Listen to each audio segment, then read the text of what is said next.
Welcome to the first Give Me a Break of 2022. It's all great, but everything's not good. You know why? There are more school threats happening. I know it's been a month since the shooting, but there is more. And there's two. This happened 2 days ago from West Palm, West Palm and St. Lucie. I don't know how to pronounce that, but if you got pronunciations of how to say it, okay. So, let's look at those. So, let's look at the West Palm one.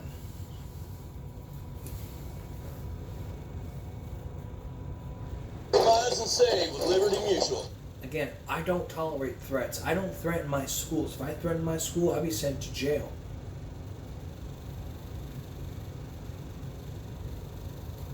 So take a look. A 20-year-old man was arrested for social media school shooting threats involving a local high school. WPTV News Channel 5's Tori Dunn is at St. Lucie West Centennial High School with the arrest and the plan for more protection when kids return to class next week. Police say the threat was made to this high school in Port St. Lucie, and they've been working the case since Christmas My Eve. mistake, it's St. Now, Lucie. police tell us, with the help from the West Palm Beach Palm. County Sheriff's Office, they arrested 20-year-old Brandon Kelly of West Palm Beach last night. They say the suspect posted threatening messages of a school shooting on social media and admitted to finding pictures of rifles on the internet and posting them. Investigators say his motives of making the post was to get revenge at an ex-friend. Officers tell us they received numerous calls from concerned students and parents in the community. He had no firearms, and I'm not sure if he was just trying to create a stir amongst the students, but he definitely struck a chord with the parents, the students, and the staff, and is well on his way to getting what he wanted, which is everyone's attention. However, we can't take any of these threats lightly. We have to follow through. We cannot miss on a case like this. The St. Lucie County School District issued a statement that reads in part, "We commend the students who saw something and said something about the social media threat to school officials, and we thank our law enforcement partners for their diligent work in this matter." The suspect is now in the Palm Beach County Jail facing multiple charges with a $150,000 bond. Meantime, the Port St. Lucie Police Department says they do plan to have an increased law enforcement presence here on campus and other area high schools on Tuesday when students return back. In Port St. Lucie, Tori Dunn, WPTV News Channel 5. And after that, there was a press conference. But let's look at this updated one. This morning, Port St. Lucie police making a school shooting threat arrest. Detectives were able to track down the person who they say made a shooting threat on social media toward a high school in Port St. Lucie. Police say the threats caused a lot of worry for parents and students, and they received numerous calls about it. Assistant Chief Del Toro will be holding a news conference at 2 this afternoon, where we expect to learn more about the investigation. I'm not going to play you guys a news conference because I don't want to dedicate this half hour towards school threats. That's going to be for Tuesday. Because this is the first Give Me a Break Saturday for this year. I haven't done one in a while. But we're also going to... But how do schools... But the question on everyone's minds is, how do schools handle these violent threats? Well, we're going to take a trip down Colorado Springs, where school districts around the country and Colorado Springs that are dealing with an increased number of violent threats that are online. And mind you, I take this stuff very, very seriously. And everyone here is like playing favorites. I take this crap very seriously.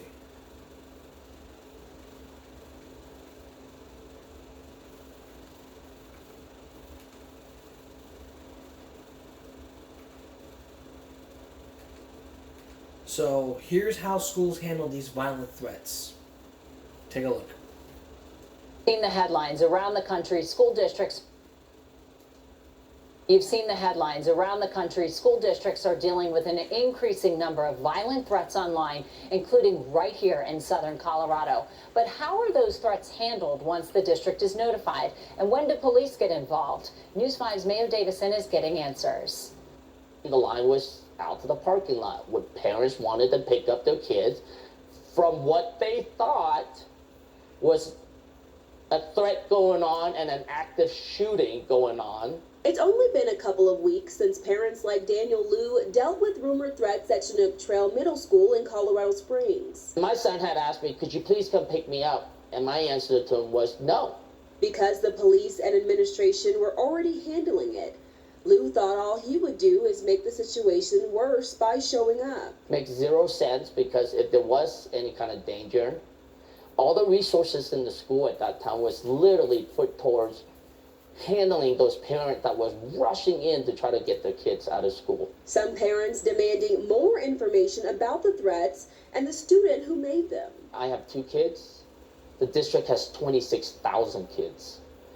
We can't always expect teachers and administrators to drop what they're hired to do, which is to teach our kids. I know it's hard with FERPA and all the information that they can or can't give, so I understand their hands might be tied a little bit, but I would like to know that the student has been immediately removed from the school grounds, will not be permitted back into school. Laura Mastick is a parent who wants 100% transparency and zero tolerance when it comes to threats. The communication needs to show a stronger stance that they won't tolerate even, joking around about violence in schools or threats to the school. She also wants more done to prevent threats from being made in the first place. I think it's important to address the underlying issue of why a child, joking or not, thinks it's okay to make threats against a school. Academy School District 20 says anytime a threat of violence is reported, the security team is immediately notified.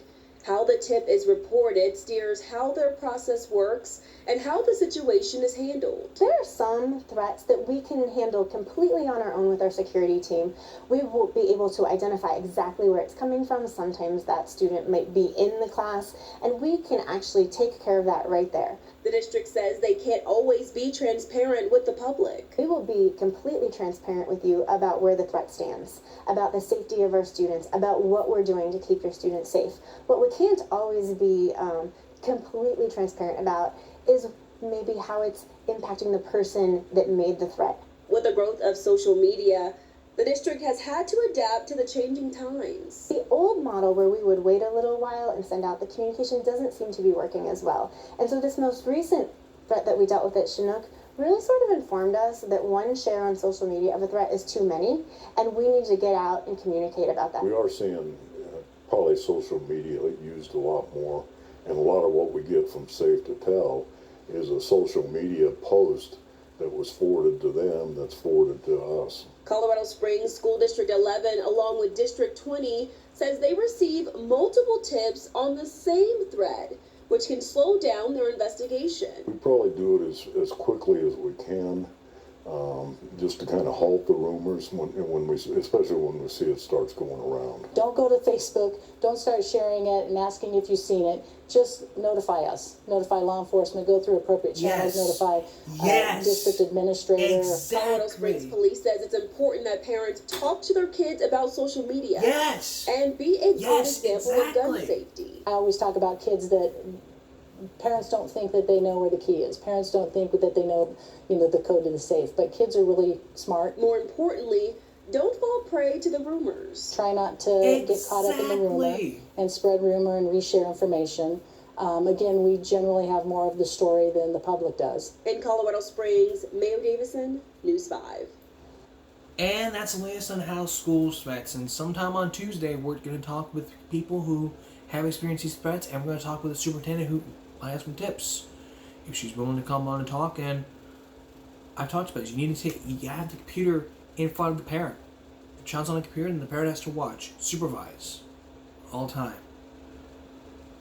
All right, let's take a break. Next, the issues around our school. Besides the threats, there's other issues. We'll discuss those issues when we come back. As y'all know, when I do this show like I'm walking the halls in the school, sitting in the cafeteria, sitting in class, learning, And while I'm there, I'm looking all around and seeing a lot of issues. Dress code violations, truancy, school board meetings, school sanctioned events, etc. But there's two main issues here that has been dealing with. It's like this. It's like sleeping in class. That is the big issue here. I mean, the reason kids sleep in class because they have to work. Working late a lot. The night shift. Cannot take away from school because you gotta be in bed early. That's number one. Number two, it's texting in class. Because it's a distraction. Because you be sitting in class and not being bored out of your mind like, oh man, this is so boring. Get out your phone and go. I mean, all schools have strict policies with cell phone use. Cell phone shall not be seen or heard. Teachers have a right to take it up. But with policies at hand like the BYOD, people are asking, hey, can we use our phones in class? Can we use our phones in the cafeteria? I mean, it's been in there. Like, you can't do that because if you do, because of the data shows that all kids are not paying attention in the cafeteria, in the hallways. So when they went through that process, they decided no phones should be allowed during passing periods or in the cafeteria. It should be used. The only time you can use this is if you're in the classroom and the teacher gives you permission to take out your phone. That's the whole thing. And many kids don't even care about that rule. I care about that rule. I didn't even know this rule existed until it changes. I mean, I didn't know about this rule till junior year when they decided bring your own device. I was like, okay, use it in the cafeteria. That's how it was, but then they changed it to where you can only use it when the teacher gives you permission. You don't have permission from the teacher, you can't use it. Because everyone here is in the same boat.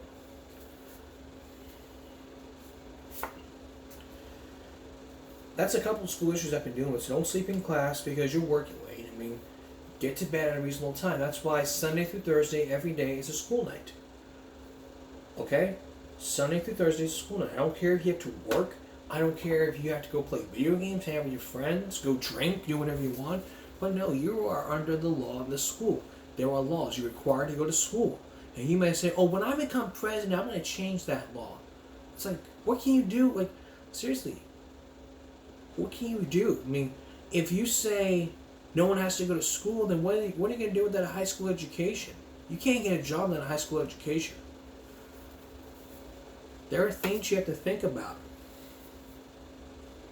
Like if you decide to say no school, no one has to go to school, then what are you going to do with that high school education? But there were days when I didn't want to drop out of school. And that is another issue. Dropping out of school. That is number 3 on my list. I see kids saying, I don't want to go to school.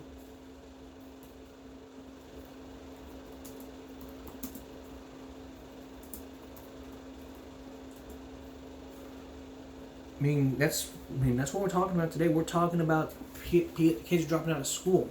The problems of this, like employment, drug abuse, bullying, and boredom. In some cases, there's no support at home for a struggling learner who eventually gives up on an education. This is from the AmericanHighSchoolAcademy.com.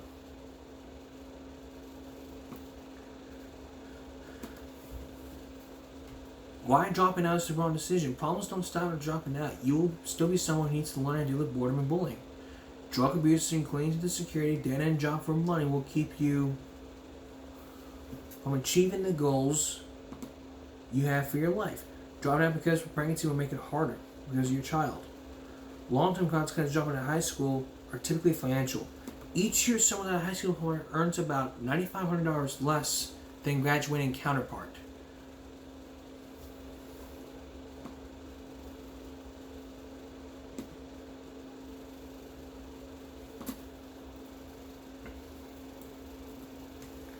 But here's what we found. Here are the 7 reasons why kids drop out of school from MomJunction.com. Number one is, and we're going to talk about that when we return. So tonight we're focusing on people dropping out of school. We've dealt with issues about the school throughout the 5 years, such as dress code violations, running in the hallways, cheating, harassment, bullying, etc. But we're focusing on two of the main other issues, like sleeping in class and texting in class. But the big issue here is dropping out of school. That is the big issue. And there are other reasons. The problem reasons why kids drop out of school is as follows. It's like it's the bad influence. It's almost a common reason for kids dropping out of school. Easy, unlimited exposure to alcohol, drugs, internet, television can distract children from pursuing academics and invite them to antisocial activities instead.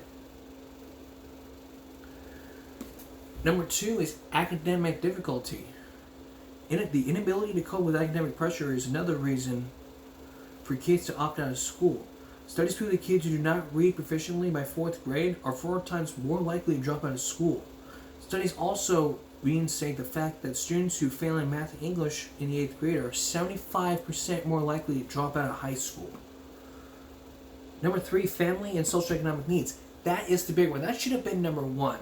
Our research reveals that students belonging to low-income groups are more likely to drop out of school. They may have to work to support their family. Some children may need to stay back home and take care of their siblings while their parents go out to work. Divorce, separation of parents also affects the education of children adversely. Come on, if you're working like a lot of hours a day, you need to work lesser hours so that you need to work lesser hours and not more hours, because what I recommend you say, parent full-time, work part-time. You can say, I'm not going to work part-time. I mean, I got a family to feed. I got to pay bills. I mean, of course, yes, you got to pay bills, but if you're working I work 16 hours a week at my part-time job. That's good. That's teaching you guys. I mean, that's teaching parents out there you can work part-time to help support your kids.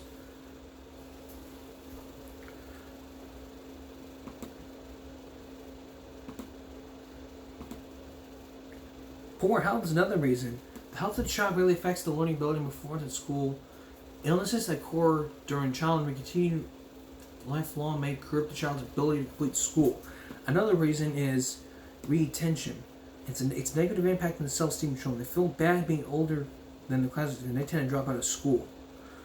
Also, disengagement. They find school boring. According to the study, 71% of students become disinterested in high school while they're in the 9th and 10th grade. They prefer to go late to school, skip classes, and take long lunch breaks. The lack often leads to dropping out of school. Some students find it difficult to take the teacher. A majority of students did not feel the teacher is motivated to get motivated for hard work. Lastly, it's transition. Studies indicate transition from the cohesive environment of middle school to the anomaly of high school may take a toll on academic interest in students. The relationship with teachers is not strong as it was in middle school. It may demotivate students and make them lose interest in studies. Now the question is, how can you prevent your child from dropping out of school? Well, you can easily prevent your child dropping out of school in college by following these simple steps. And this is for parents, so I need you guys to stop what you're doing, put the soda down, put your fork down, put your food down, turn off your TV, sit down, open up your ears, shut your mouth, and listen. Get involved. As parents, your involvement is a major factor that motivates your child to succeed at school. Keep track of your child. Keep track of how your child is progressing academically so that you can help him improve his grades. Also, encourage and motivate your child to perform well in school. However, do not have unrealistic expectations for your child. It may cause undue stress to your child and lead to dysautonomous academic performance, or DAP. You need to, I don't know what that word is, inculcate good values in your child. Tell him or her that academic excellence is the first steps towards ensuring a successful career and life. But there are there's other reasons too. And I'm going to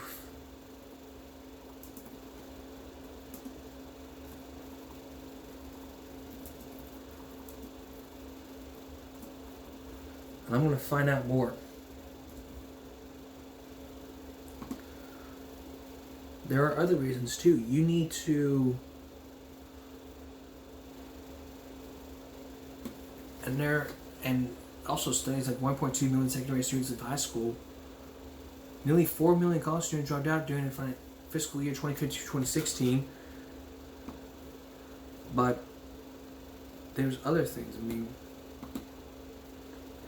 there are other ways. You need to communicate. Rather than wait until it happens, you need to find some strategies. And these strategies may include communicate. Talk to them about career abilities.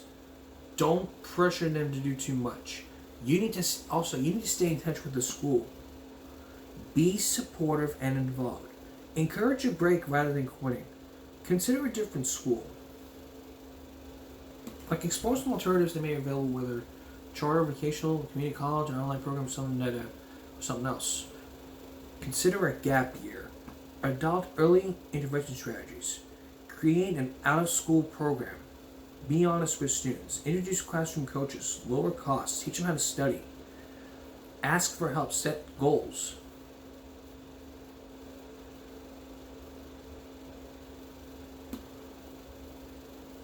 What can colleges do? Lower cost. That's basically what colleges can do. Students need to ask for help, set study goals, be mindful about their nutrition. I mean, that is the big issue.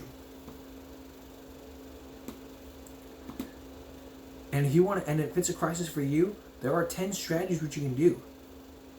You need to engage and partner with parents, cultivate relationships, pay attention to the warning signs, make learning relevant, raise the academic bar, think small, rethink schedules, develop a community plan, invest in preschool, and adopt a student-centered funding model.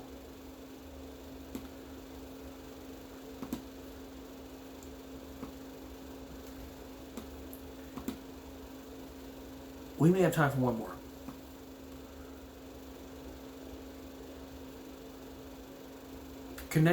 You also can connect with parents outside of school, make connections with at-risk students, involve students in extra activities, pair students with advisors, connect lessons in the real world, challenge for someone who may be bored, get flexible with the school schedule, reduce the cost of education, offer mental health support, teach your children about career and salary realities, try mentoring or tutor program, provide community resources, teach your children good study habits for college, pay special attention to at-risk students. I mean, it goes on. Try to give each one individual attention if you can. If you follow these 14 steps, you can make sure your child doesn't drop out of school. I'm back in a moment. This dropping out of school nonsense continues on Tuesday, to where we look at statistics and try to give you guys more tips. Because I want to help you guys.